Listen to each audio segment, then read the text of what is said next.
Action!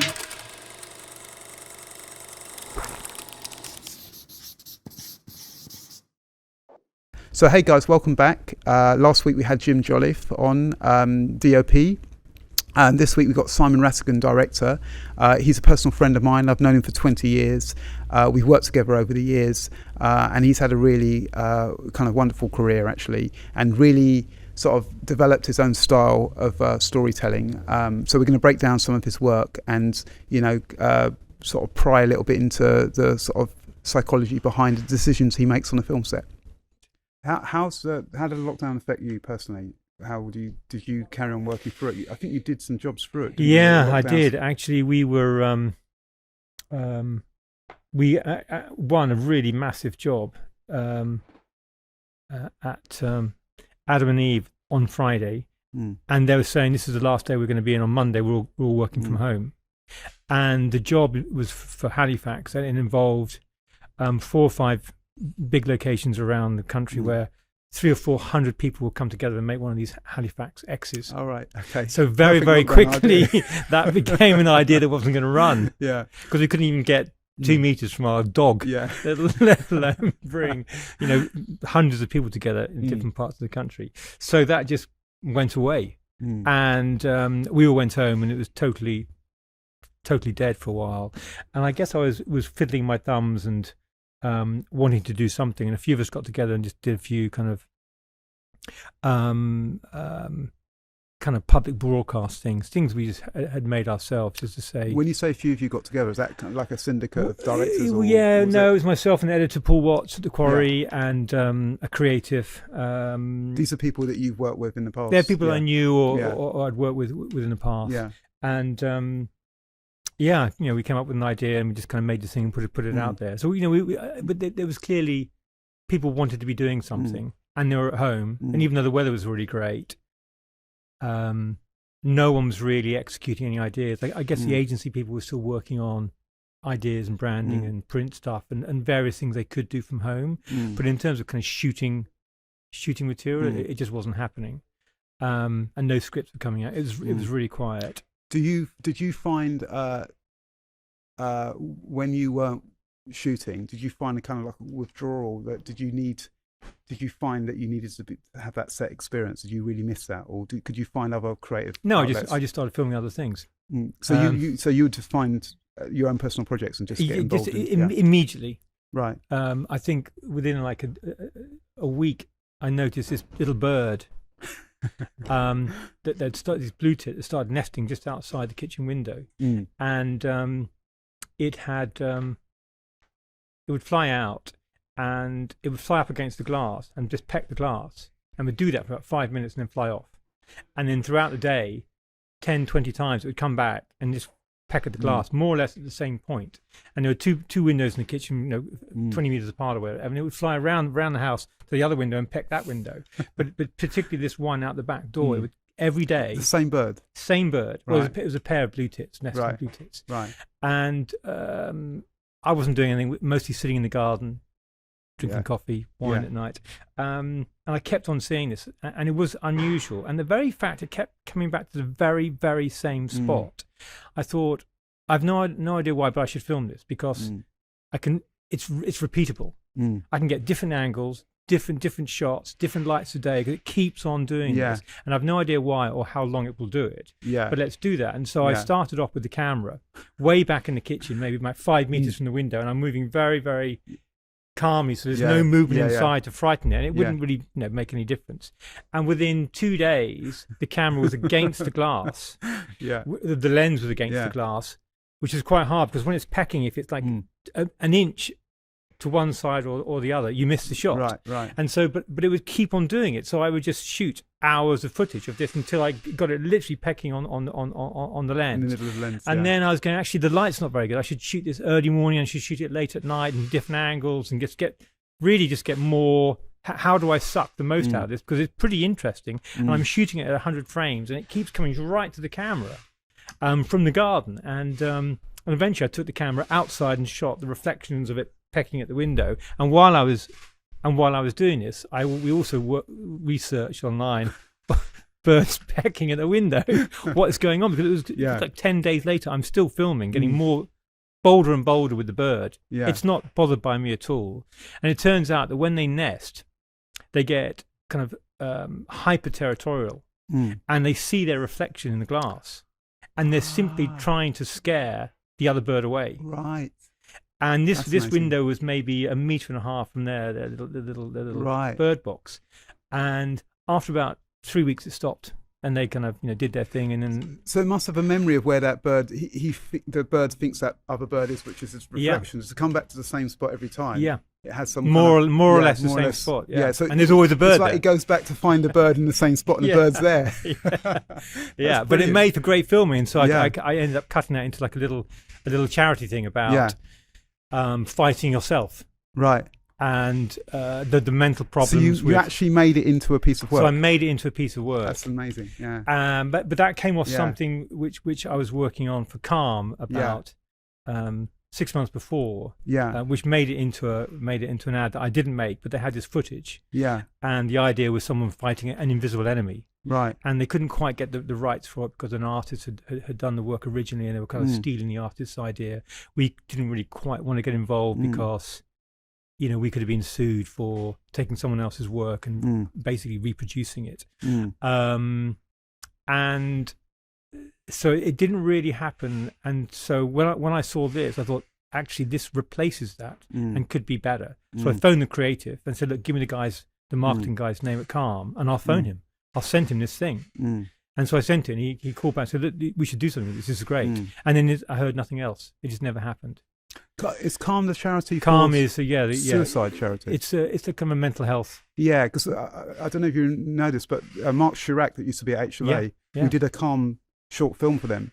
Do you ever remember that? It's a guy who goes onto a rooftop.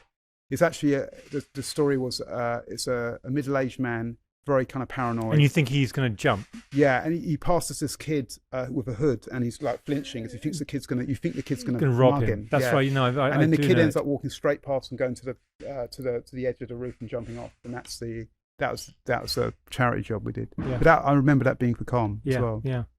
No, so they're good. But it was just, I guess it was slightly filling space. And this really interesting thing happening right out. I mean, we couldn't even leave our houses, and yet right there was something quite cinematic happening. Yeah, which I'd never seen before. Yeah, and so of course I'm going to film it. But it's almost like the behind the scenes of the story around it is just as interesting as the actual event as well. Yeah, absolutely. Well, we learned about nesting habits of blue-tits. Who would have thought that would be? That'd be new knowledge. Yeah. So there was definitely a drive, but it's never a frustration or an anxiety if I can't be on set or shoot something, because I just have to walk down the road. Yeah, and I'll have an idea and then I'll start filming that. But I have to say that is how you've always been. I've known you. I mean, the audience won't know this, but how long have we known each other? It must be over 20 years now. Yeah. 25. Yeah. I mean, we started in the industry together pretty much. I mean, you were advanced of me. I'd graduated in 95 and I'm sure we started working in the beginning of 2000s or something around. When were you? It was at TNT's shoot in the car park of that office block on Soho Square. Yeah. Do you remember when that would have been? That was because I remember we must be 90. Yeah, late 90s. Yeah. 2000. Yeah. So 23 years. Yeah, and my point I'd like to make is that, and all that time I've known you were the first director that I believe had this sort of creative confidence that I worked with, that had this sort of creative confidence of just knowing that you would find something worth shooting regardless of what the circumstances were happening on set. So some directors I work with, they're very concerned about everything going according to what's the plan. And you seem to have no regard for that. you just had this inner confidence that we'd find something worth shooting. And it's almost like I felt the advertising agency came round to your way of seeing the world. Like when I look at the body of your work, and I'd like to discuss some of your jobs with you. Sure. But one thing that really strikes me is the fact that, I actually showed the work to some of the guys here before you turned up, and the comment was, they said that you'd bored them. Oh, did they? Right? Yeah. No. Quite the contrary. But but the comment was, how did Simon get the agency to trust him? Because it's clearly he's gone off and just found things, because that stuff can't be set up. It's found. A lot of what you do is found. Yeah, and I know where that's come from. Where that's come from within me stylistically. But I don't quite know at what point or how I managed to persuade people to see things that way. There must have been a project. Was it Lurpak was the one that I think is the first one that put that style on your show reel very clearly? Yeah. Is that the one that, because you first got the attention of the agency with the Channel 4, the Iraq thing. The Iraq, yeah. Yeah, there was another spot which got me signed. That helped me get me signed before that at HLA, which was a thing I did for Discovery called Got to Know. They were rebranding themselves as a channel, as a network in the UK and also in the States. And somebody had come up with this line which they loved worldwide. Got to know. Just people, some things people have got to know about in the world, and that just seemed to be a nice tag for Discovery.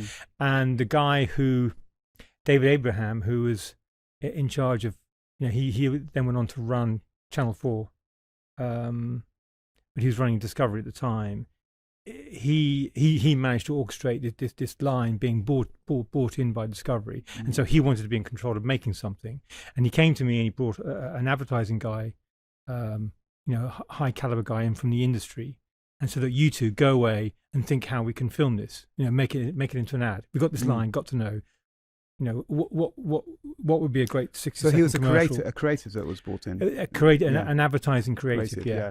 And so I suppose I was working for them in the broadcast department of Discovery. And what were you doing? Just making kind of program trailers and right. but filming stuff. So we would be promoting like a season of films or a new season of programs, or maybe some interviews they were doing, whatever the programming was. But you would be doing part producing, part directing, part editing. I remember that you did the whole. You could do the whole thing, which back then was actually, I don't think people realise how rare that was, because people, traditionally were brought into the film industry through one of the sort of crafts. You were an editor, and maybe then you became a director later down in your career, later along in your career, or you're a producer, and you usually, if you're a producer, you stayed a producer, or or a cinematographer, or whatever. But the thing that always struck me about working with you were kind of sort of multi-skilled, because there was a whole team the whole raft of creatives working in the kind of promotions department of TV channels and cable networks, just making trailers, and they were called producers. And really, they to do the job, you had to learn to write, and you had to learn to edit. And in general, you would start off just using program material. Right. So whether it was for season on The Simpsons, or whether it's a movie, or whether it was a documentary season coming up about Iraq, like that thing for Channel 4 I did. There would be different reasons to be doing something. Maybe it's just a Christmas thing, or an Easter 2-week holiday break for the kids, and they want some, and we see it with the BBC at the moment. Big kind of lavish things they do for the Olympics and Christmas and sport events, various things like that. And these trailer makers invariably were dealing with found footage, stuff that was in the programs themselves. And maybe the idea, they would have to come up with an idea that might involve copy, it might just be the images, but they had to write, and often they would edit them themselves. So you'd write an idea, present it, and then if it got approved, you'd be given the first. You'd make it. Sometimes you could get editors in for those people who couldn't edit. I think when I first started, we would have it edited for us, because I guess there wasn't just the means for people to edit themselves, and there wasn't the knowledge base. People could have an idea and write a few words on paper, but the process of editing stuff, you bring people in. But I think early on, when Avid began to appear and we were using that and we were allowed to kind of learn on that, I immediately thought, I need to learn how to do this. This is a really useful tool. You learned within the institution how to edit? Within the broadcasters, yeah. So wherever I went, there would be Avid suites. And so you self-taught? How do you... Yeah, I guess so. But, you sit looking over the shoulder of an editor, you begin to understand what they're doing. Yeah. and you'd ask a few questions, and then you'd have a go. And my biggest problem was just trying to get the footage into the machine and get the footage out again. Once you learn the buttons, it's great. But how do I get it out onto tape or to broadcast? So there were hurdles, but I just knew editing was such a useful tool to have. And then, as I suppose I became more mature in that role and more experienced, the projects got got bigger.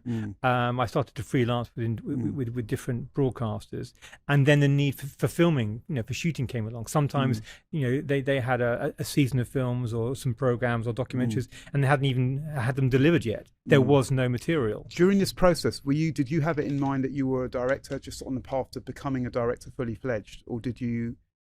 Could we go back? Actually, could we go back to this promo broadcast? Yeah.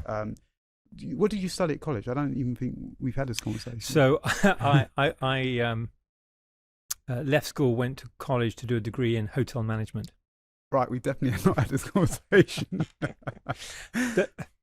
I don't know why. Well, I kind of do know why, but it's another story. I can imagine you just to say. I can imagine you as a great hotel manager, along with being a great director. Well, I think you're so good with people. I think I got into it thinking that I really, and this is a retrospective thought that I've had, because I realised it's the same thing as filmmaking, and you may not understand that. Let me elucidate. I think what I wanted to do was make experiences for people. And when you go to a restaurant, or when you walk into a hotel, or any kind of hospitality thing or event, the moment you get out of the cab or get out of the train or walk through those doors, you're thinking something. You're thinking, this feels good. This is going to be great. Yeah. Someone's party. This is going to be a good night. The moment you walk through the entrance, you're feeling something. So it's like a curated event. Yeah. And when you leave at the end of that, you're going, God, we must go back there. That was just great. Right. And I thought, I want to. That's good. I like to be able to build and curate those experiences. And of course, I got to college, and as the course was called hotel management, it was about managing hotels. I thought, actually, no, I don't want to run a hotel. I don't want to manage a restaurant. I don't want to worry about the chef and how many bookings we've got that night, and have we had a delivery of oranges. It's the creative part. I'm just not interested in that.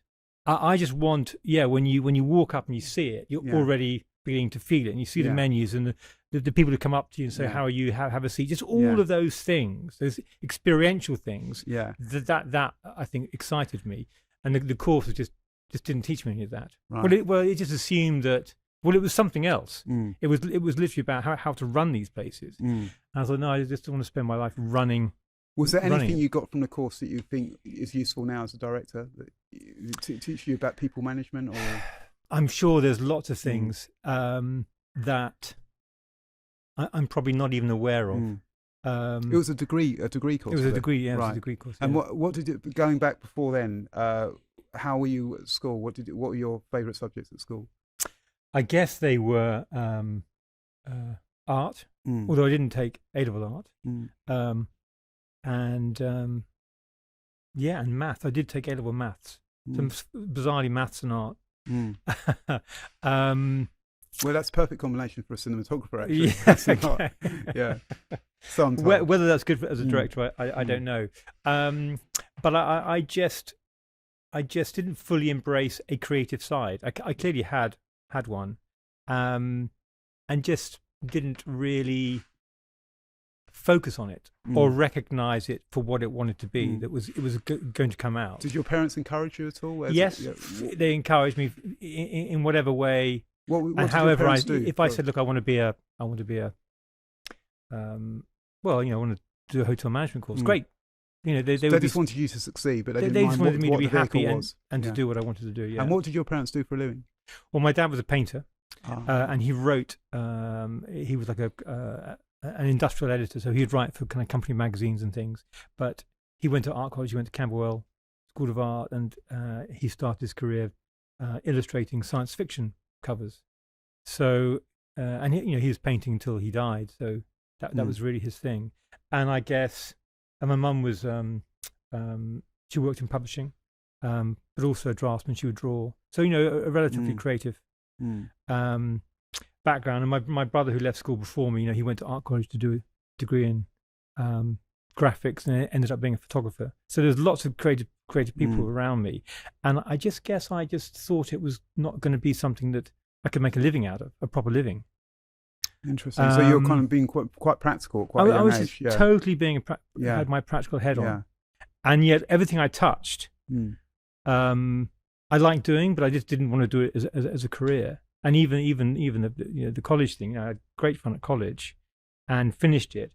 But I knew very very early on that I wasn't going to be running a hotel. But I suppose it did teach me, like a lot of degrees do, that the self-sufficiency of work, and you're just by yourself in a room, you're writing something, no one's going to help you here, you just got to do the work, and something will come from it. And I guess that I did it last night. I'm writing a treatment by myself in a room.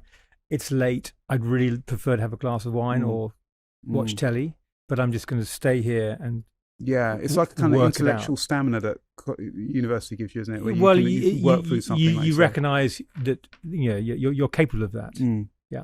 Yeah. That's a big thing for me. I was dyslexic, so when I went to university, I didn't even know how to write an essay properly. And I had an amazing English teacher. I did an access course, and I had an amazing English teacher that literally taught me probably grade 1 English that I needed to survive. And she said, this is how you structure things. And the moment a word processor came out and I could structure it in my head, then that was just like I could actually engage in a professional world that I previously couldn't have done. So for me, that was, and I can still recognize those lessons that I learned back then. I'm still applying them now. How useful. Because communication is so important for what we do, isn't it? I mean, people think that you can have a great idea for a film and then somehow it magically happens, but unless you can communicate that to a group of people, and it's kind of like what you taught me was how you inspire people to kind of be willing to kind of to do what you need of them to get something made. That's a big, deep people skill that took me years to learn. You seem to have it quite naturally. I remember when we went to South Africa, and we had some difficult characters that we were working with. Do you remember? Yeah, absolutely. And just the way you managed that was, for me, was like a real eye opener, because I'd never seen it done so kind of expertly before. That that you could get the best out of any situation. Yeah, well, I mean, I think that's not something that I've learned or honed. It just is what it is. I guess there's some commonality with hospitality. You're working as teams. You're relying on people in different places to do something at a certain time. You just got to trust them. And but I wouldn't naturally have associated those two skills, to being a director and having that hospitality skill being so important. But clearly, I mean, I think it's one of the ingredients of your success is the fact that you can get the best out of people. Some directors have this kind of aloofness where they don't really communicate, and they need a really good producer, or they need a really communicative DOP, or set designer, whatever it is. But you've always been really self-sufficient. To do that. Yeah, like you just demonstrated it when you're talking about the Blue Tit film you made. You actually don't need any of that infrastructure around you to go and just make creative projects. And one of the things I wanted to ask you when we get more into your work is, it's hard to tell the size, the scale of the crew, or even the scale of the job. When you see a finished Simon Ratigan piece, I'm wondering, did he go and do that on his own, or did he work with Martin Hill on that one, or did he have a big crew and just go off? Because I remember there's times when we worked together when we had the kind of standard crew and the standard sort of commercials, structure, and what you would try and do is escape that and then try and find the authentic happening going on outside of that. And it reminded me of there's a filmmaker, Barry Ackroyd, who's a cinematographer, and he came through documentary. I've always thought you had a kind of interesting documentary slant to the way you approach projects, but he was a documentary cameraman, then he started doing big films, and he had this thing of setting up a decoy situation with the A camera, which wasn't him. He didn't operate the A camera, he let someone else operate that, and he'd get almost his documentary camera, and he'd go around the outskirts of that, finding the moments that were authentic, because everyone was so focused on the A. And I kind of, that sort of decoy thing, I see you, that's a sort of technique that I think you use as well. Yeah, I mean, there's always a second camera, and I guess I've got better at using that myself, or if it's a a complicated scene, I will run the main camera with the circus behind me going, yes, we like this, and the DOP can take the second camera and go and shoot stuff, and I it's always good, it's always better, and there's other stuff. There's just other stuff they found, because they're just not part of those long conversations. We'll shoot something and then we'll have discussions. They're just still shooting while the cast or the dog or whatever the scene may be is playing out. There's little moments going on, and those going in the cut. Yeah, it's that other stuff. That's where all the magic is, because commercials is such a, under normal circumstances, it's such a huge fake. That it is very, very hard to deconstruct that down in order to capture something genuine and real. It's really hard, and the whole process. And it's not just on camera. The moment somebody comes to set, they're great, and then they a cast member, and they vanish, and they come back 40 minutes later. They've been through wardrobe, been through makeup. There's someone else. There's someone else.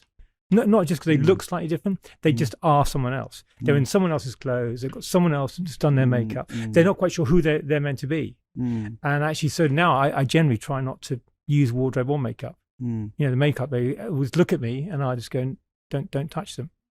Because I don't want to change them.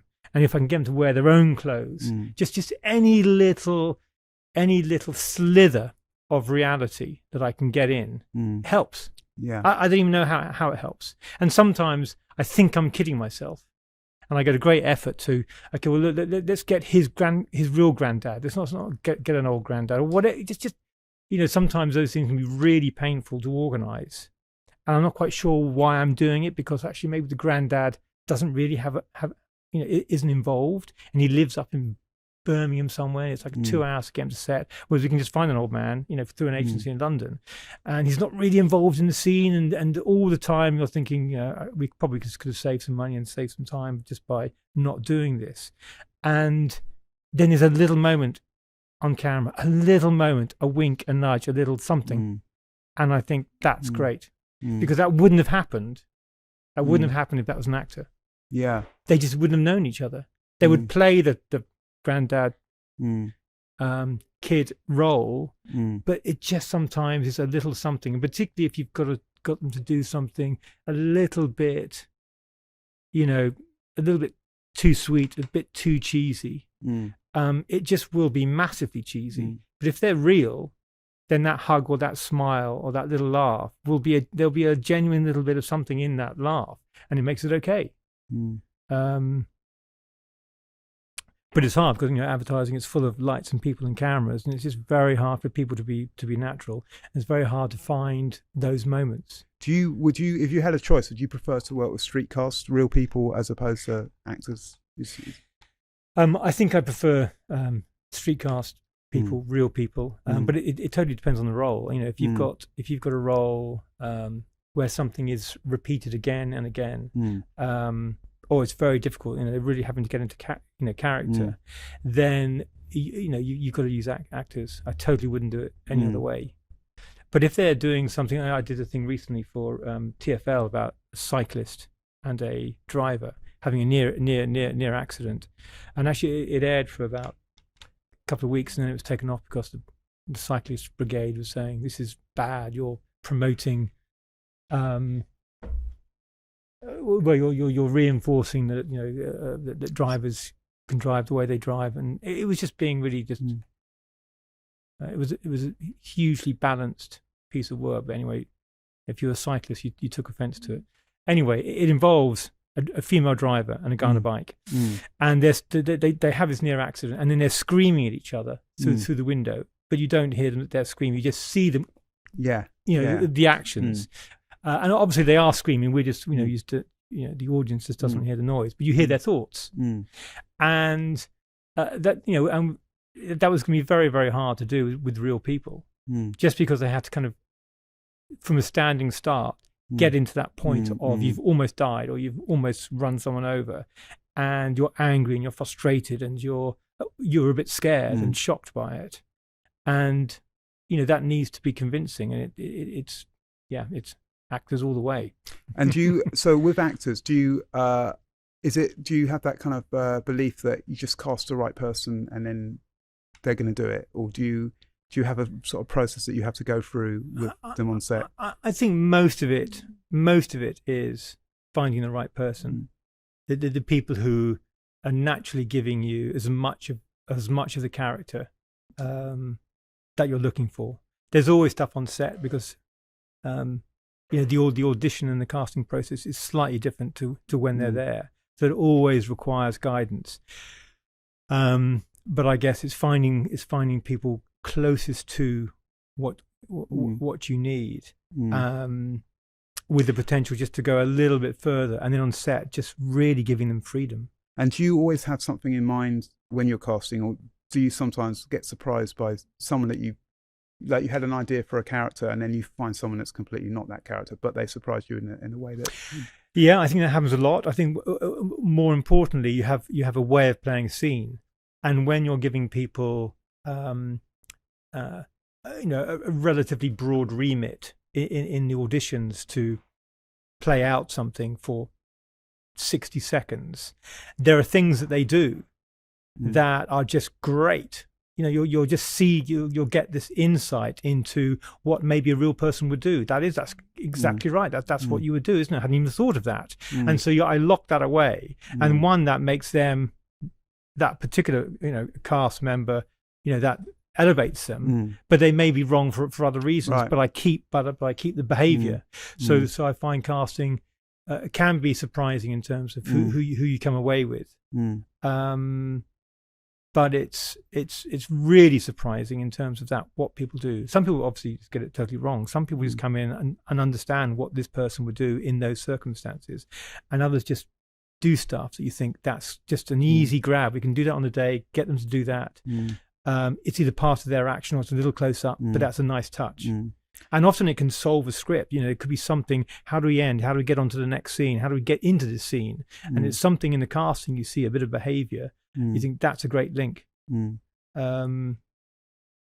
Because you've got dozens of people coming in and just playing that role for a couple of minutes, and it's really revealing. Let's talk a little bit about the script stage then, because when you first get a script in, you said solve the problem with the script. I remember talking to you years ago, and you were saying the trick is to try and get a 6 out of 10 idea, make it an 8 out of 10 idea. And occasionally, very occasionally, you get an 8 out of 10 idea, and then hopefully you can make that a 10 out of 10 idea. But most of the scripts that float around are between sort of probably 4 and 6 would they be? So it's a wide variety, and not many that come out which are 8 and 9s out of an agency. Right. So and that's not always it's not the agency's fault. There's probably a lot of great 10 out of 10 scripts written. They just get compromised. Yeah, so that's everything is compromised. Right. So they might start out as a 10 out of 10, out of 10 idea, but then they get whittled down, like the kind of the old adage, and what's it? A racehorse designed by a committee is a camel kind of thing. And I think that's very true of agency. I was listening to another director talking at Rogue Films, a big director at Rogue, Sam Brown. Yeah. And he was basically saying his job is getting the agency to remember the initial idea they wrote and to have confidence back in that, because Correct. That process they've been through of taking that idea to bits has actually ruined the idea. Do you find that's true for? Yeah, I would say for most scripts, and often when I'm in a meeting, the first thing I will talk about are the problems in a script, and they're always really obvious. It's either something that doesn't really work or shouldn't really be there. It just feels like suddenly we're in another place, or it just kind of won't work. And the better the script, the more they stand out, because you're into a flow of something, going, this is really great, and then just something happens, and 9 times out of 10. 99 times out of 100, it's because the client has said something. Yeah, right. Or the account department has said, look, client really wants this to happen, or this to be a feature of the film, and they just had to work it in, and they've probably done a really great job. But you read it, you can spot it straight away. Yes, yeah, totally. But then politically, how do you manage that? Because are you in a danger of losing the job because you're basically telling them that for you to do it justice, you need to take that bit out? But that's the bit that they've already agreed with their agency. I think you just explore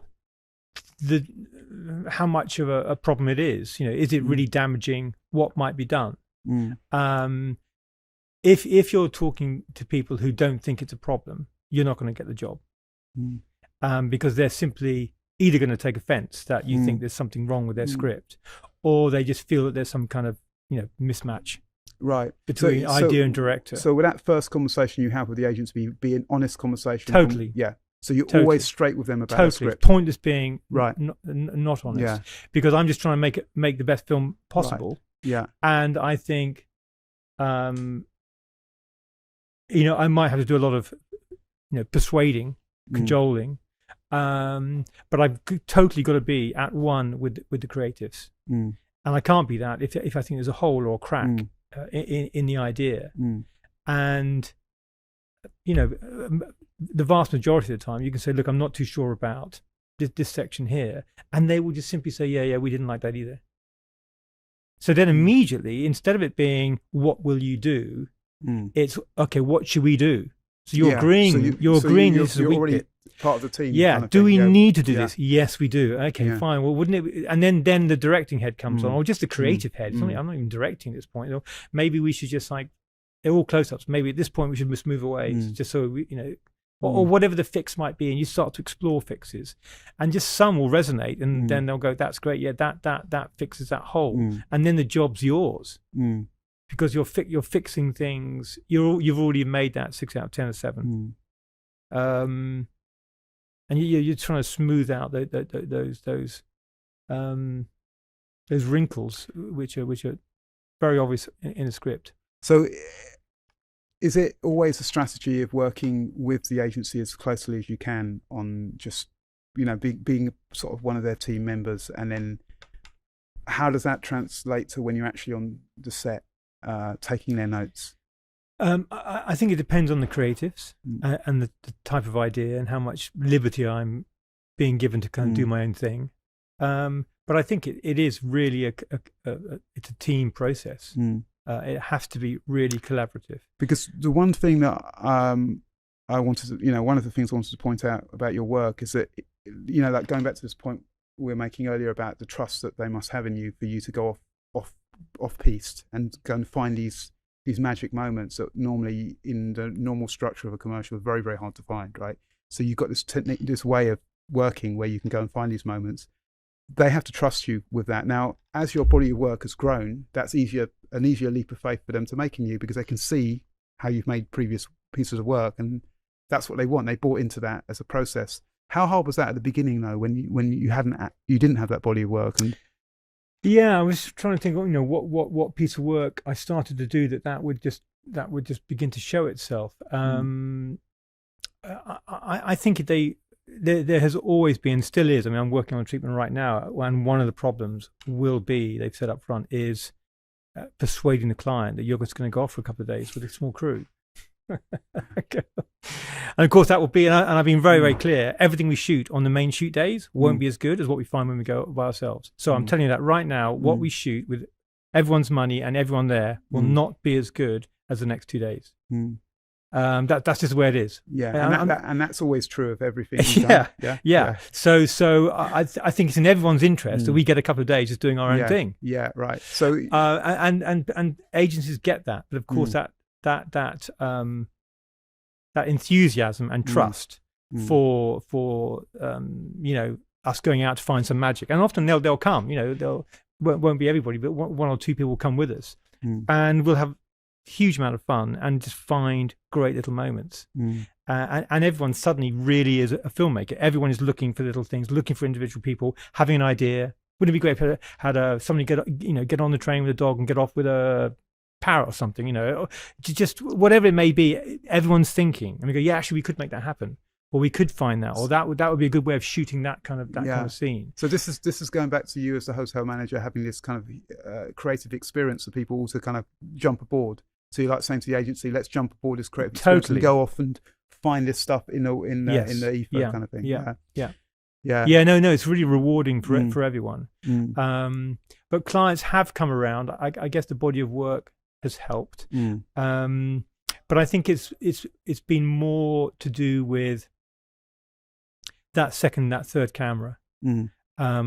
when you've got a plan, you've got a storyboard, you know what your shots are. It's just the ability to know, and of course I've got better and better at knowing where those little kind of gaps I can either run off or send someone off to go and shoot something, or just where to have another camera. And how much do you think collect that stuff? How much do you think that coincided with the 5D Canon 5D coming out? Because I remember it was mid-career for both of us when that first came out about, and you sort of embraced it very, very quickly. And that sort of that idea of the second camera and going off and finding footage that looks cinematic with a DSLR that's kind of a hidden.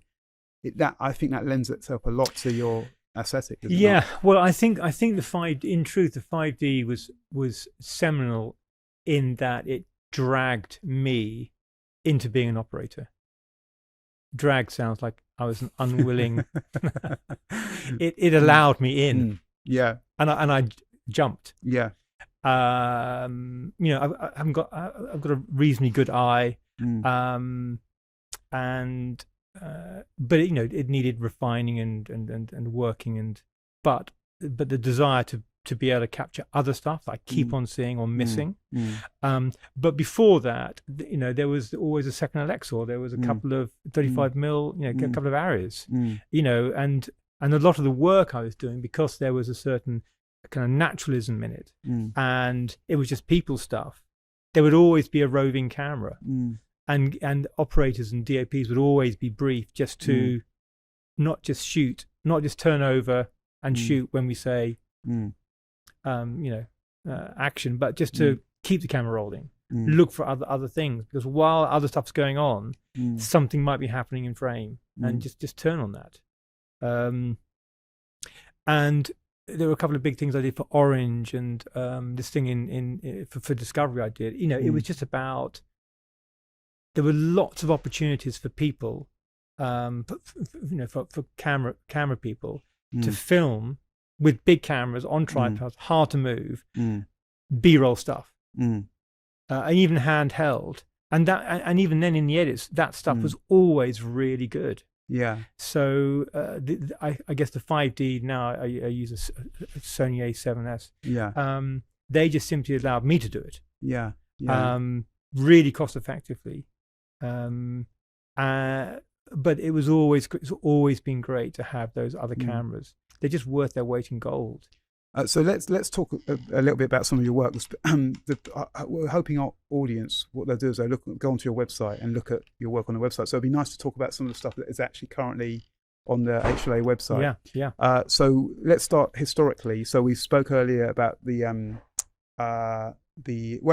talk about the Sony job, the foam job, because that's an example of setting up an event and having multiple cameras shooting it. Is that what happened? Yes. Yeah. Was that the first time? Because you did the Orange ad before that, didn't you? Where you had the inflatable animals. Yeah. Which is another kind of big multi-camera setup. Was that the first time you'd done that kind of event, setting up an event and having multiple cameras? I think it was, yeah. For some reason I got that job because I felt that I'd done that before, but I think that was the first proper event job. I think there was a string of kind of event jobs. I think the event as a theme for an ad became quite a thing. That was, and I was still pretty new. I'd only really been directing for 3 or 4 years, and it was a big job, and just knowing where to put the cameras and how to film things. I just feel it went fine, but I know the first we shot in Spain on that Orange job. The first, at the end of it, was just absolutely in rags. And because he just, I wouldn't allow him to set the next shot up.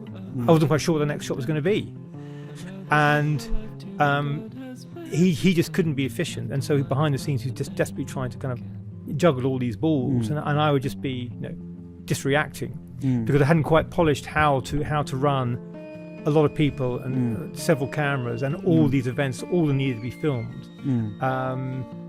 In a calm way. I was still a little bit kind of crazy with it. And I remember Bob Pender Hughes shooting it for me, and I remember at one point running up to him.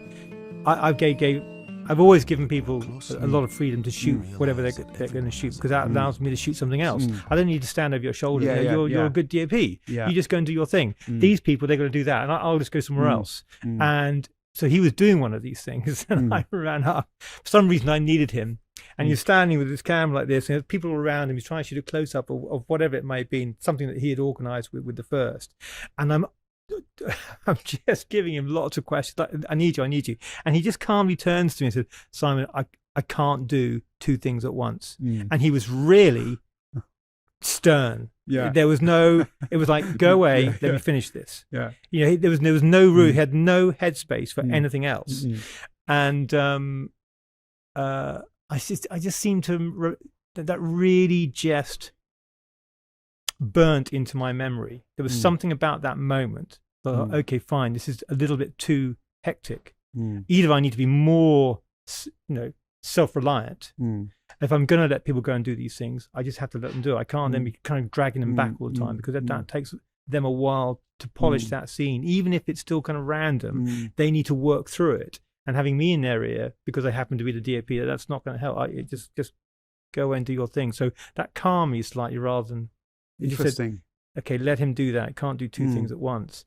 And then when we got to that Sony job, Sony Foam. Sony Foam. I was still slightly in this slightly mad world. Everything had to be real. Everything had to be spontaneous. And of course, we've got massive machines that make foam, and we've got a fair few cameras, crews, and they need to know where they're going to be. And we, on the recce during the weeks prior to the shoot, I just wouldn't tell the first where I wanted the cameras. Because I had no idea and I really wanted it to be an event, like a carnival. This thing suddenly happens, and just let people come, and as they come, we'll film them. And he goes, but okay, well, where's the event, and where might the people come from? And of course, he experienced American first, and he understands that the naturalism comes in another way with filmmaking here. We're not actually creating an event where we just film the general public. We need to keep the public out. The people who are going to wander in are going to be our extras. It's not quite, you can't do this as if it's for real. And I think I just needed to learn that. And off the back of the Orange ad and the Sony Foam ad, I really began to kind of understand, these aren't real events.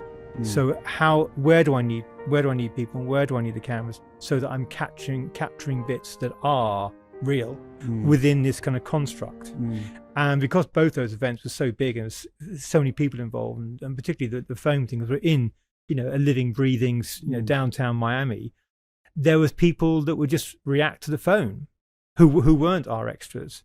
And everyone was briefed just to kind of capture stuff. There's one shot of a girl, she's on her balcony, she's on her phone, and she just kind of points, and it's totally genuine. It's not like getting an actor up there saying that when the phone flies past, just kind of point to it as if you're a bit surprised. That is always going to be bad. I just wouldn't even say that, because I just know it's just going to be some really hokey piece of performance from an extra. But a real person, they're not acting, they're just going, oh, and it's just glorious. And so everyone is just briefed to look out for those moments. And then we'll send a guy with a form up to that floor, knock on her door, get her to sign a release form, because that's a moment. And then you realize that, of course, some cameras need to be on the action, but the other cameras just need to be just with no brief. Just if nothing's happening, shoot this, but look around. Just look around. Absolute freedom. I think the bottom line is freedom. Freedom. I was just about to say that you found a way of structuring it, so you built the freedom into the structure, whereas before it was the desire for freedom, but without the structure. Yes. And now you've got the structure, and you know how you can build the freedom. People were going crazy. They were just so desperate for structure, because they're used to structure. They're used to being told where the camera starts, where the person starts, what they're doing, where they end. And I didn't want any of that. And so, I had to learn that. That I suppose is has been my biggest education. Is okay. So we have to construct the fake place, and then how do we make it real within the stage is set. And so now actually I can do that in a kitchen with a family. I don't need to be out there with lots of kind of general public and wind and passing cars. So sorry to butt in. The British Gas one, for example. Yeah. That's a real family, is it? Were they? It's a real family. Real family, yeah, because they really came across as a real family. Yeah, and not their kitchen. So it's a different house, different bathroom. There's they're in one really small room. It's hard. Also, it's done as a POV thing. So there's already like a. What size camera did you use to get the arms around? Was it just a normal size camera? Yeah, I think we used a Venice because because you could take it off because you could got the detachable whatever it's called. It has a name, doesn't it? So basically, the lens, detachable lens with its on it, umbilical cord is about the size of a Canon 5D with a matte box on it. So you can get that pretty close to people, and you can wrap arms around it. And so the main woman, the mum, who was there, so it wasn't just the cameraman. I think occasionally it was just the cameraman where it just became too difficult to get the shot, but invariably it was the mum because you want the kids to react to the mum. You don't want the kids to react to a cameraman they don't even know. Quite. Right? But actually they have to react to the camera. That's the kind of that was the problem. The eye line. The eye line. Because the inherent thing is a lie. You cannot be the mum. It's a camera. So everything has to be to the camera. And so and often their eyes will flick. You can see them darting off and coming. And so we're just having to edit around that. But you just need a couple of good moments where they're looking at the camera. And just having their mum there talking to them, they soon get that, and they just kind of play along. But and very written scenes, but there's a little spider scene. We found a spider, and we thought, oh, this is great. I think we were going to be taking like hair out of the plug, but there was a spider in the bath. I was like, okay, great. Let that be one of the moments. And I think those are the things that's why I'm so relaxed, because if we just put a family in a bathroom, we're going to find stuff. And if we just go through the motions of having a bath, having a shower, shaving, bloody nose, if we just go through those things, other stuff's going to happen. And we're throwing dogs in there and footballs and other things to create a bit of chaos. Well, to create the unexpected. It doesn't really matter. In fact, I'm not quite sure if the dog made the cut. I think it was a very brief dog shot. I just ordered the maddest dog possible, and so we're just going to bath the dog, and there isn't a plan. There's no plan where the dog comes in, or where it goes out, or how wet it gets, or how it should be dealt with. All we're going to do is we're going to give you a dog, and which we know because we talked to the dog wranglers. It's happy to be bathed, and we'll just get the family to bath it, and we'll just film it because we're going to get the best stuff. And if there's something that's really brilliant that everyone goes, God, that's brilliant, but the camera shook, or a hand came in, or the boom came in, then we go back and get it again. But it's really trying to keep that flow of freedom, the freshness of it all. Because they will do. Who knows? And actually, as it happens, the dog was useless. The dog was so calm, which is why actually I don't think it made a cut. No, maybe it didn't. But I remember there was no chaos. It went in the bath. The spider though, that's one of the memorable shots. And the lady turned out to be it was a phobia. She had a phobia about spiders. And we go, oh.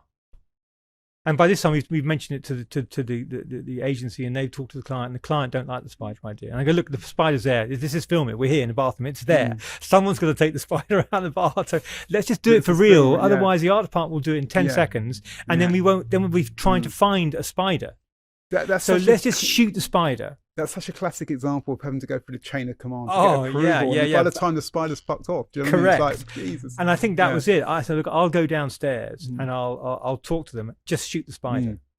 And then I came back and they hadn't done anything. And he said, oh no, that our cast, the mum, she's whatever the name for spider phobia is.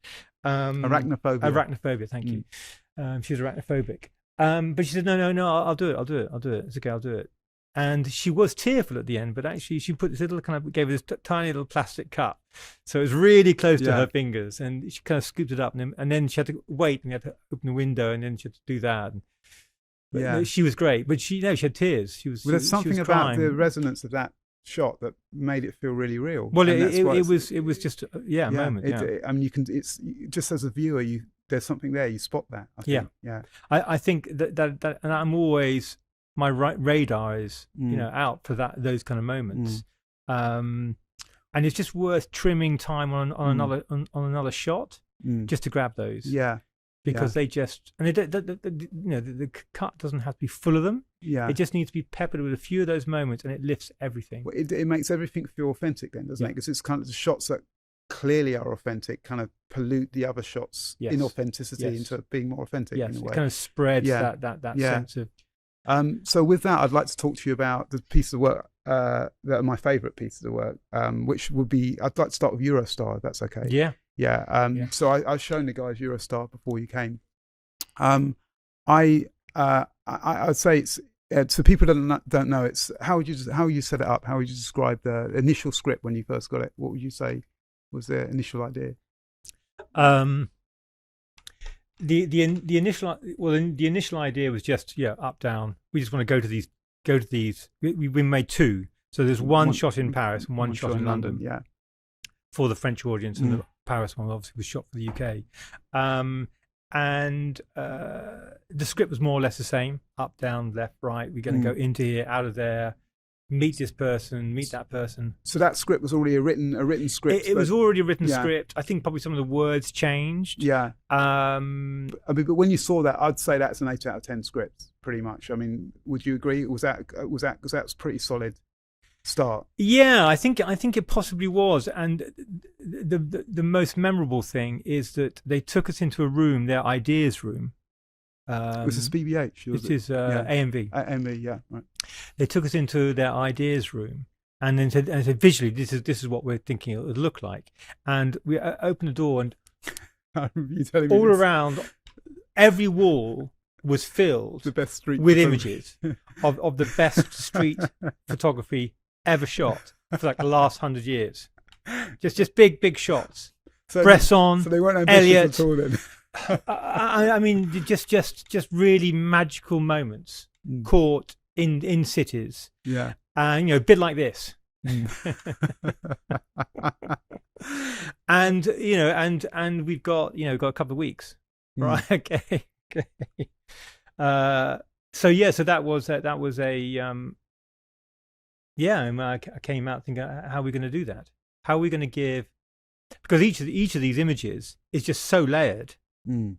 They have a little bit of charm, or they have a kind of a subtle belly laugh. Yeah. Or there's a little kid in the background that actually makes the joke when you have to spend time on the images. Lots of things. You're talking about the street photography images. Just these references. The sophistication of the images. But it's the their kind best of irony work. and the humour and the humanity and all of that. Yeah. So all of that, and also we had a quite specific. It's going to be in Paris, and in Paris, and also maybe the kind of thing a tourist would do. So already it's limited. It's not just what's a wonderful image. And I think I came out and was there with Mike, my producer, and I just thought, if we get this job, I need to start filming the moment they confirm it, because we don't have enough days. How many days were they proposing for the shoot? Well, the problem was within both scripts. There's a story. So the one shot in Paris, you either walk past or you don't walk past a woman just standing in the rain, and then you take her out for dinner. She gets pregnant, you have babies, and then you go and buy a penguin. So there was that little story towards the end that all needed to be shot, and there was another one in London where. It's a guy, and they go out to dinner. He has a baby, and then it's a suit of armor. Yeah. So just those two scenes shot in those two cities was pretty much all their budget. That was it. They need to be properly cast, wardrobed. We need to find locations. And there were a couple of days each, and in two cities that's 4 days. That's a 4-day shoot. And we go, right, well that's your money. And so we said, look, we're going to on the recce, because we're bouncing backwards and forwards to Paris and London. On the recce, we're going to take a camera and just grab stuff. And I think that's where the recce became, it just kind of became the shoot. And is that something that was at a watermark point for you in your career? Going, well, hang on, if I can find a way of turning recce's into shoots and expanding the shoot days, then I can get more of this sound magic? And is that something that the strategy? Yes, that a you've little used bit. Since? A little bit. Yes, I guess so. There it was an imperative. Mm. You know, we weren't going to be able to do it otherwise. But I guess it did. And you were just shooting the stuff yourself then? Yes, presumably. Well, we had a couple of street photographers. Yeah. Working for us, taking stills or who were taking stills and little bits of video. Yeah. But they're under huge pressure. Because it's not about street photography. Yeah. It's about finding something and then working a little bit because you don't have time. You don't have a month. You got a day, and you need to come back with 10 images. And they might go for a year and come back with 10 images. So it's not really. So they were great, but it wasn't as. How much did the words guide their brief when you gave them the brief? So perhaps you see this person, you see that person. The sort of guides, because the thing that really worked so well for me in that commercial was that the images were unexpected to the words. It's like it could have been so cliche and so obvious, and it wasn't. The images brought another level of depth to the words, which is the perfect kind of combination, really, isn't it? Yeah, I guess partly we collected a lot, and so we were able in the edit to find slightly fresher ways of putting picture to words. But I think also the words themselves were so generic. We went up, went down. Yeah, right. So great. So anything that's actually going up or going down, and I think if you break down the shots against the words, any shot, it's not actually that brilliant. It's not a Cartier-Bresson. It just isn't. It's just somebody going up in a lift, or it's some pigeons flying up, or it's a it's a girl winding an awning down. Nicely shot, grabbed, handheld, feels very real. It is real. But that's all it is. But in the flow and that kind of flurry of images, which are all just somehow linked, and they're all doing some little up thing and then a down thing, you can get some really surprising cuts where you'll think you're doing something and then you're dropping, and then you're in somewhere, and then it's dark, and then there's a weird face, and somehow it's I think it's a great edit. Yeah, and it's the juxtaposition of images that somehow elevate them all. Who edited that piece? A guy called Adam Spivey. Right. And what was your involvement in the edit? Do you give the same amount of freedom to the editor that you do with? No, he would try and assemble something. I mean, there were two long films, and we had just hours and hours of stuff that he had to sift through and then kind of order it. And the agency were very happy to be flexible on the script. If you've got no great lefts and rights, let's make it here and there. That there are ways that we could juggle that, and that also helps. The script pretty much was as it was written originally, but just being able to throw in a word or change a phrase would open up other shots. But that's difficult in the edit because it just gives you more options, more buttons, more images that might be usable, which is probably why we stayed pretty close to the original script. And that was before you did the Guardian ad, wasn't it? Yeah. Wasn't it? Yeah. So was that the first time you really? Because to me, that's a kind of watershed moment for your work. That there's before Eurostar and then after Eurostar. Or am I missing a piece of work? I mean, I think the Lurpak was the one before that was hinting at that. Yeah. But then for me, Eurostar was the time when I found you really found your own sort of voice in a way. Yeah, I get, because I guess it was just the most freedom. I was given the most freedom, and actually, and not willingly. I mean, once they realised they'd spent their budget, my producer really had to gently but very firmly not let them be involved at all in anything else we shot, because they're simply, what are they going to do? All they're going to do is slow the process down. That was Mike, was it? That's Mike, yeah, Mike Wells.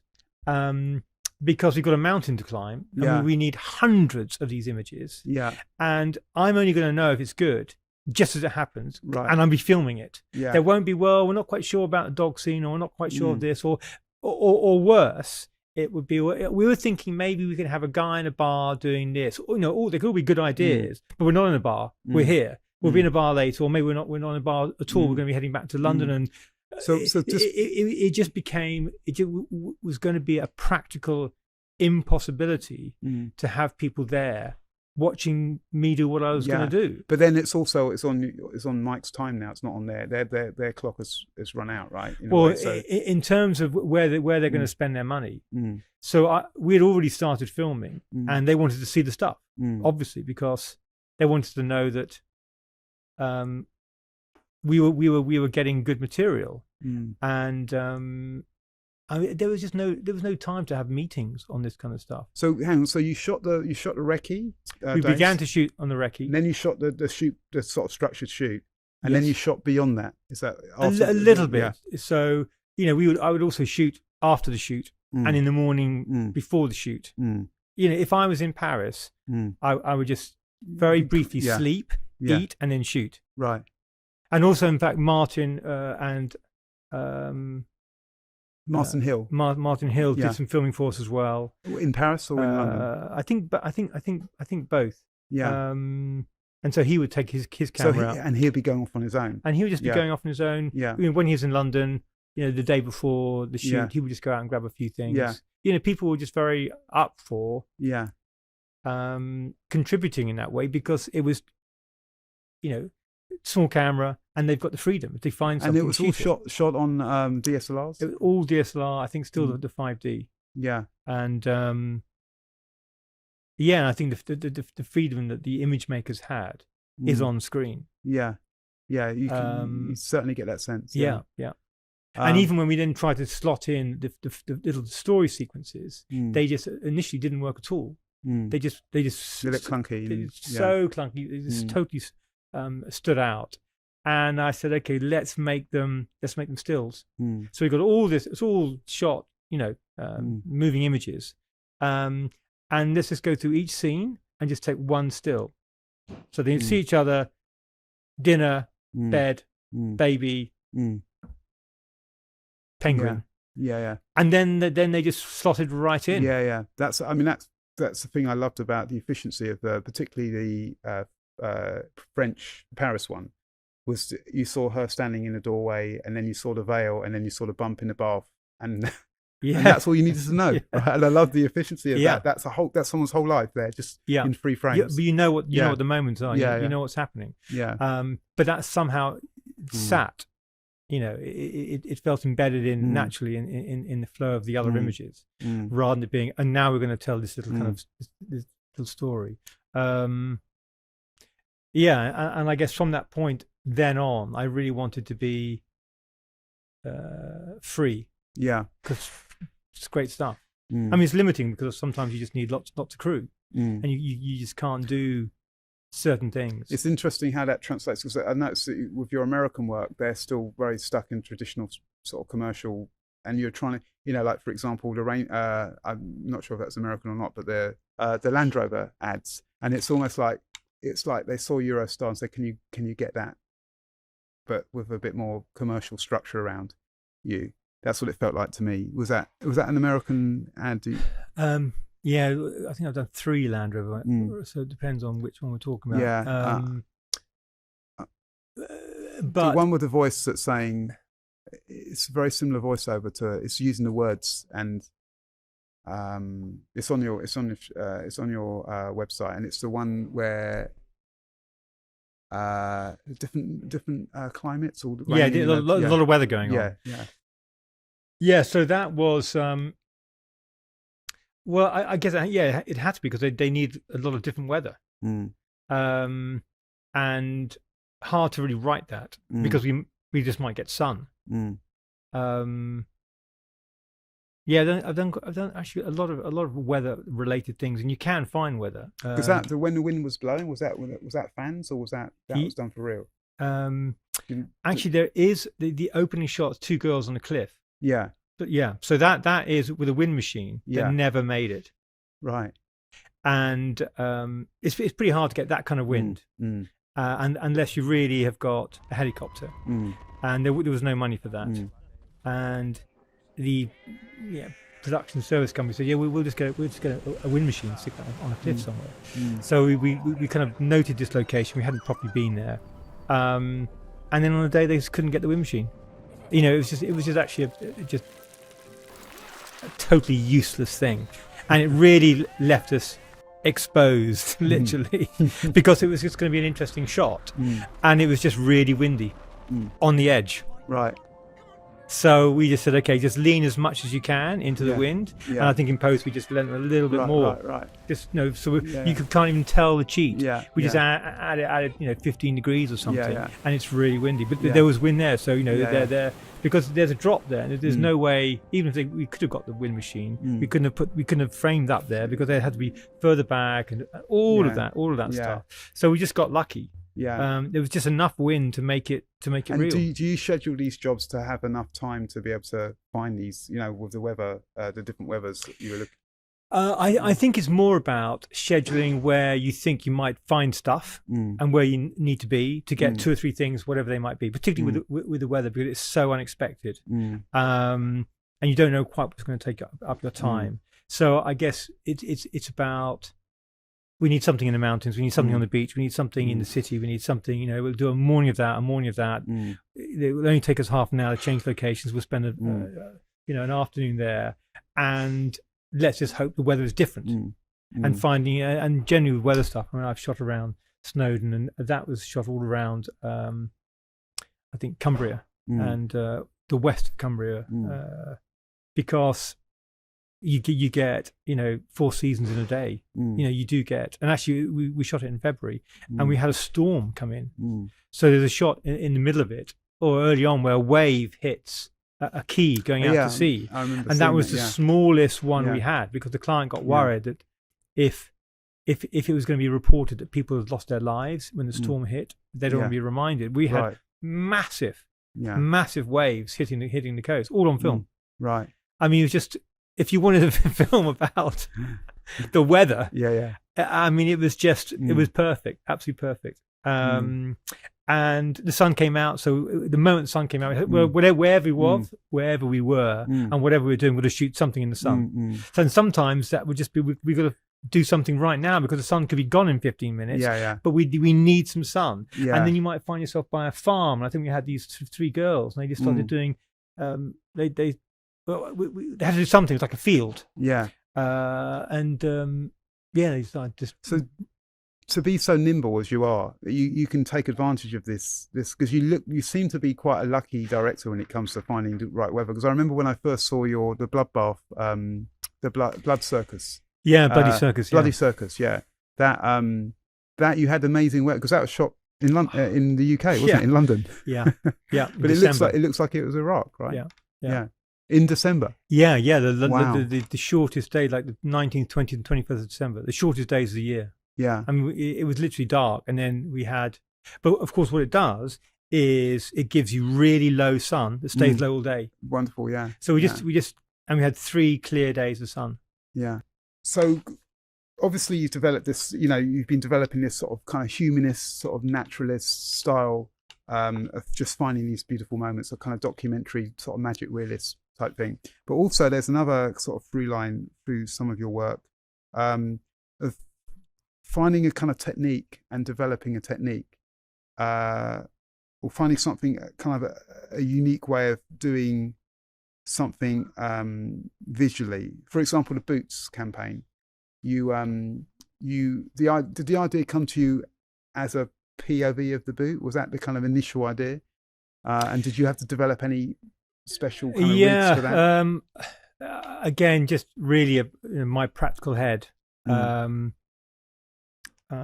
It was a story about boots. They weren't quite sure how to film it, but they wanted something that felt like a new technique. I don't really like the term technique. It feels like it's somehow like some kind of stylistic tool that kind of gets in the way of the emotion of it. But they wanted something visually a little bit different. Let's say that. And it just had to be the story of the boots. We follow it through, and you kind of get on the page you read it, and it was literally like one line, recruitment. They get their uniform, they're on parade. You can imagine the lines. This is how we imagine, what would be the life of someone going into a recruitment office, becoming a trained soldier, and then going to the front line. It's pretty quick to write, and that's all they're done. The list of these sentences, shot. We just follow the boots, not the person. So great idea. That's one of those very pure ideas. There's nothing in it that broke that. It was uncomplicated. Uncomplicated, yeah.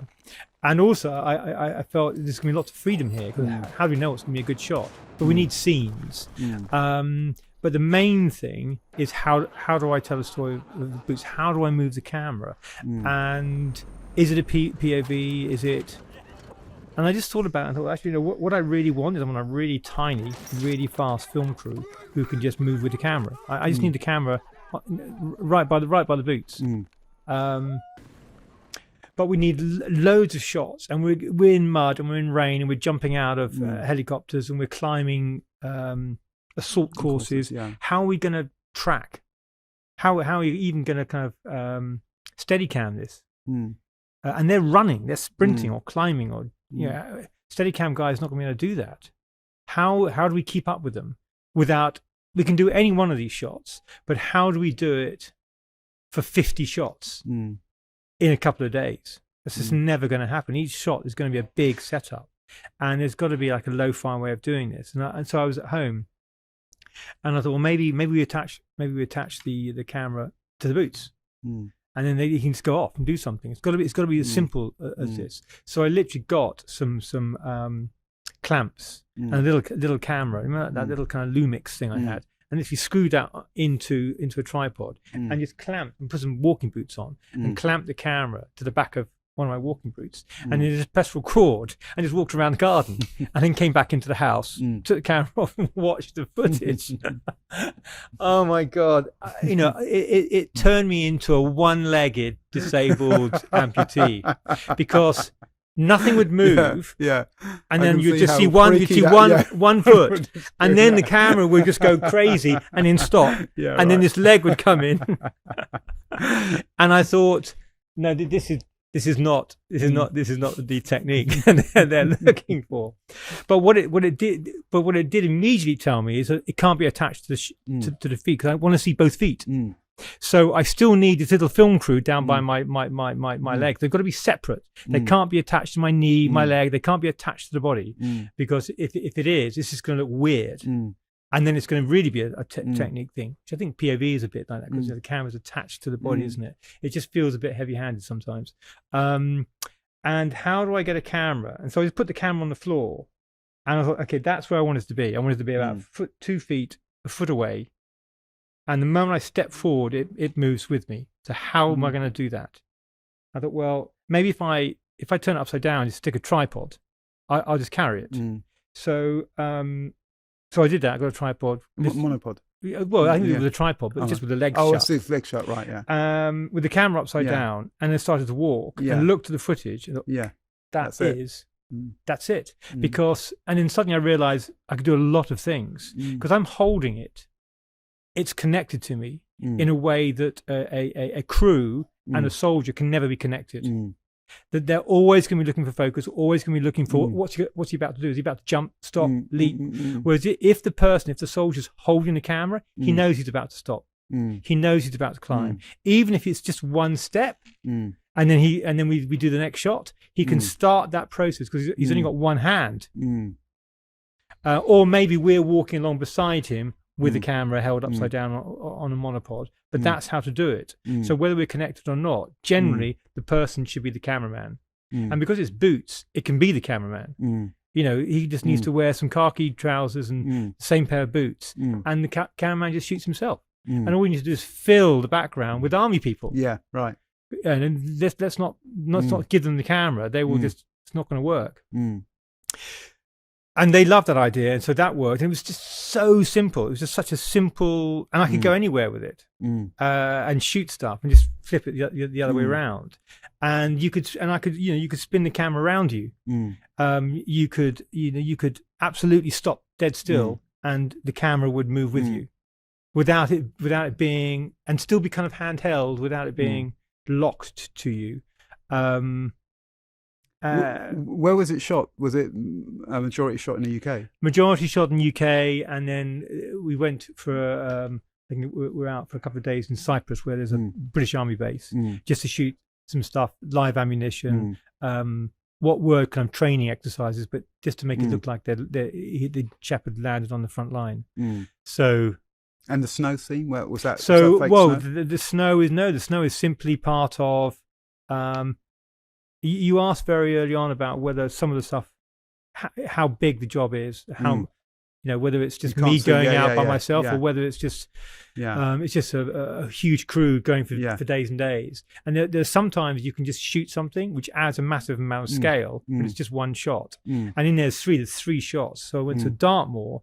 And it was kind of autumn, and everything was burnt, or maybe it was still burned because there was snow, and we weren't shooting for months. So we must have shot it in the around March, April.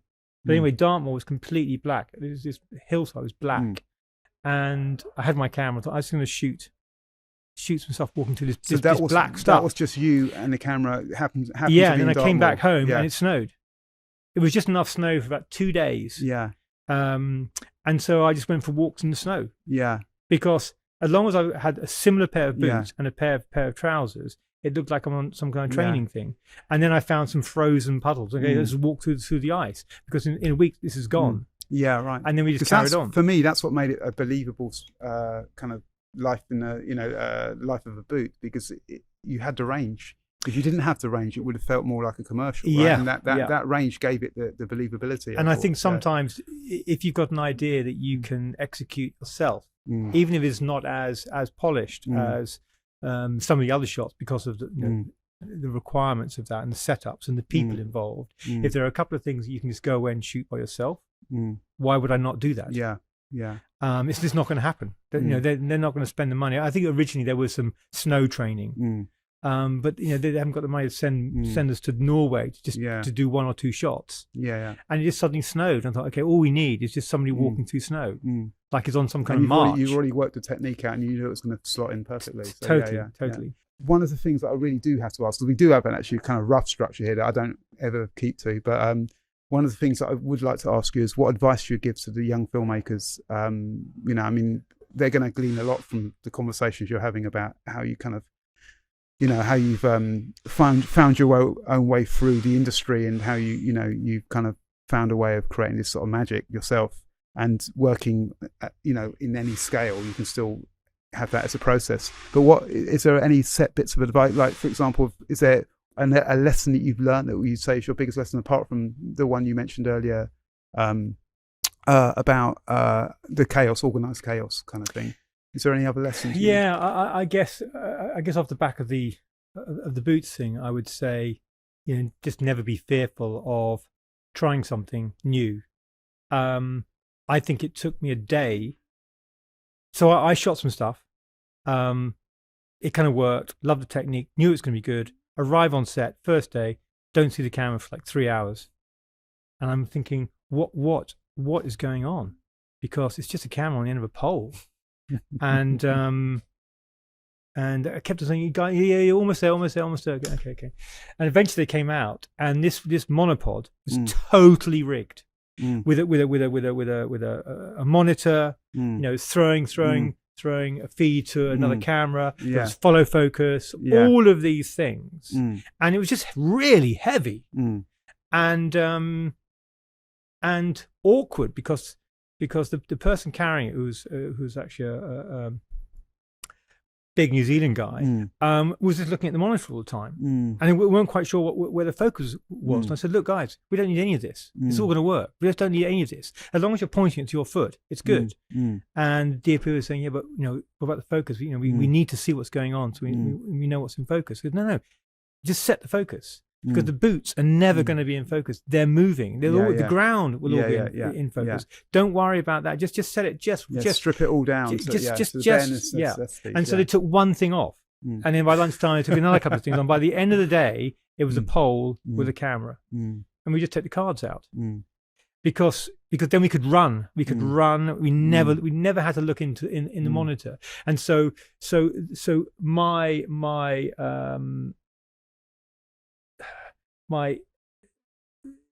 trying to find something, a new way of doing something. I discovered something which I think was great, but it had a problem trying to then, for that idea to translate into a film crew, how to work with that idea, because they're so used to trying to deliver the very best thing possible. Yeah. And this just required them to unlearn all of that and strip everything away, so they were totally vulnerable. They could just kind of guess the focus and guess that the camera was being pointed in more or less the right direction. All of this stuff was very, very against their instincts, and rightly so. But coming back to the advice, don't be frightened of that, because it's those little techniques you'll find will get you out of jail in so many situations, and will allow you to do something new. And once you're there and you're doing it, you realize actually it's giving us something else that we wouldn't have got in another way. And it's okay not to have those constraints. We've got a different set of constraints, but they work with this. To be bold with being innovative, and not worry about how you're going to film it.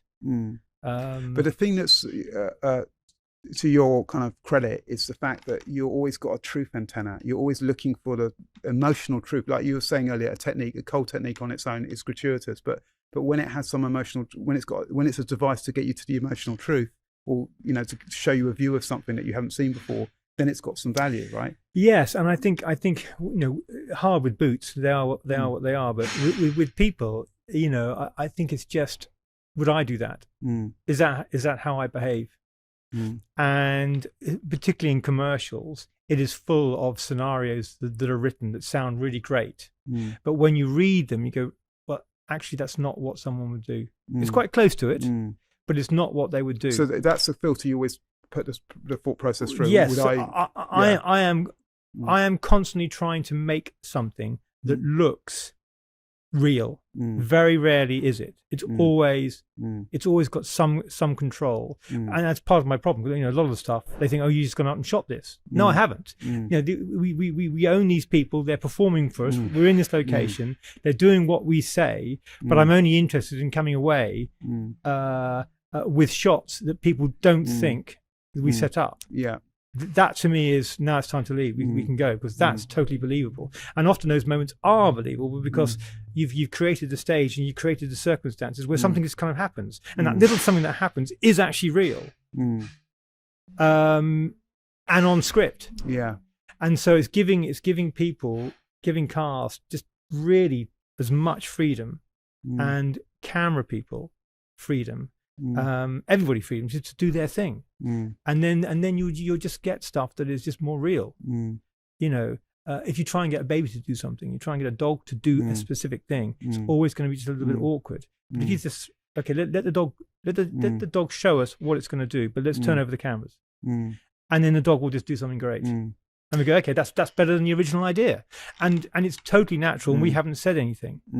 Once you get into the world of trying to really control something to be very, very, very tightly executed, that often does squeeze the naturalism.